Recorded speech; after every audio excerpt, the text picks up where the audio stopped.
Namaskar students, in this lecture we will discuss backward difference operator.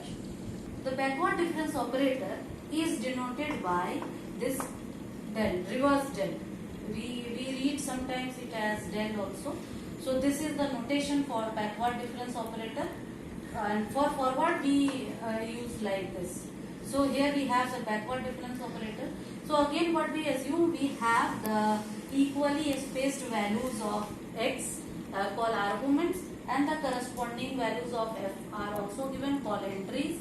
Then the first backward difference is denoted by this del and f1, del of f1. Please note we don't have del of f0, although the values are something like this: x0, f0, x1, f1, x2, f2 and so on. So but we start the first backward difference will start from this f1, right? So del f1. So this is nothing but this is how we can write this first backward difference. First backward difference is your f1 minus f0. f1 minus f0. This is the first backward difference. Similarly, for any, we can write in general. So del fr if you want to write, so this will be equal to fr minus 1. So this is the general, right? Similarly, we can have the second backward difference, third backward difference, or any higher order backward differences. The formula can be written similar manner. Likewise, for the second, del square fr, second backward difference, this is nothing but first backward difference of fr minus first backward difference of fr minus 1. So this is the formula. Similarly, we can proceed for the third one. So I am changing here only. For third, del 3 of fr, we have del 2 of fr minus del 2 of fr minus 1. Means we are observing that the higher order backward differences can be expressed in terms of the backward difference of the corresponding backward difference of the lower order. Here also we can have the table, because for computing this kind of questions, it is advisable to formulate these things in the form of a table. So this is called backward difference table. Backward difference table, right? So here also we have the arguments x and the entries f. So here we are taking x0, then f0. Likewise, earlier we have taken. They are equally spaced. So second will be x1 will be equal to x0 plus h. So f1. Then next we can have x0 plus 2h. So entry will be f2.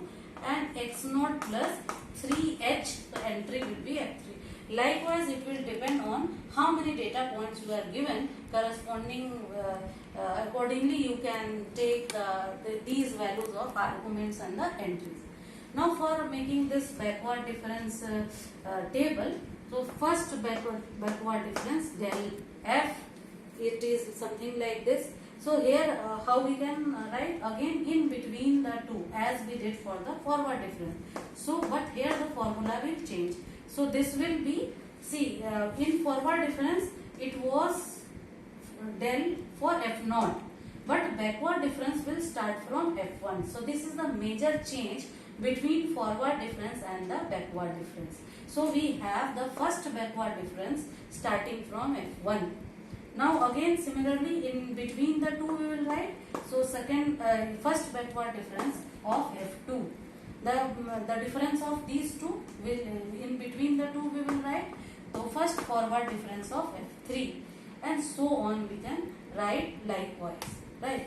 So again the second backward difference, del square of this f. So again here we can have the difference of these two. So we will write in between the two.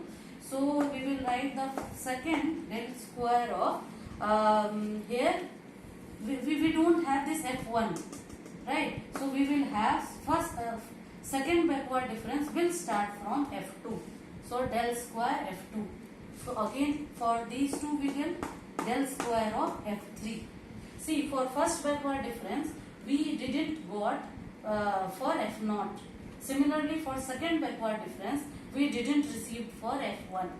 Likewise, when we will proceed on the third backward difference of F, del 3 of F, it is the difference of these two and will be written in the middle. So here we don't have the third backward difference for F2. It will start from F3. So for this much of data, our backward difference table will will go up to third backward difference only, right? So it is not that any number of backward difference we can write for any number of data. It is not like that.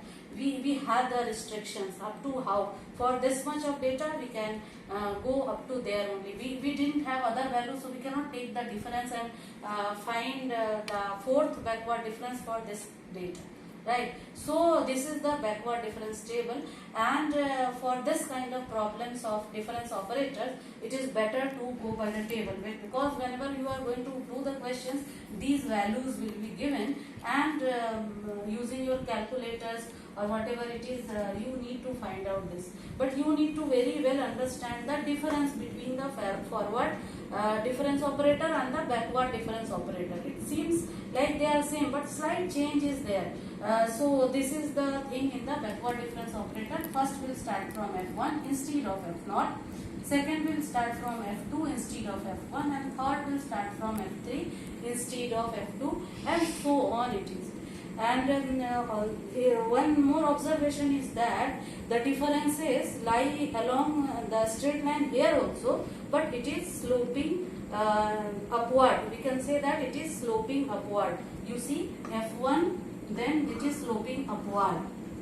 Although in case of forward difference, it was sloping downward, because we had that and the line were moving like that. So here it is sloping upward. So for F2, you see it is sloping upward like this. It is moving on. For F3, then first, then second, then third. So you see that it is sloping upward. So this is the basic difference between forward difference table and backward difference table. The differences, as you are going on increasing, it moves along a straight line, sloping upward to the right in this case of this backward difference table. Thank you.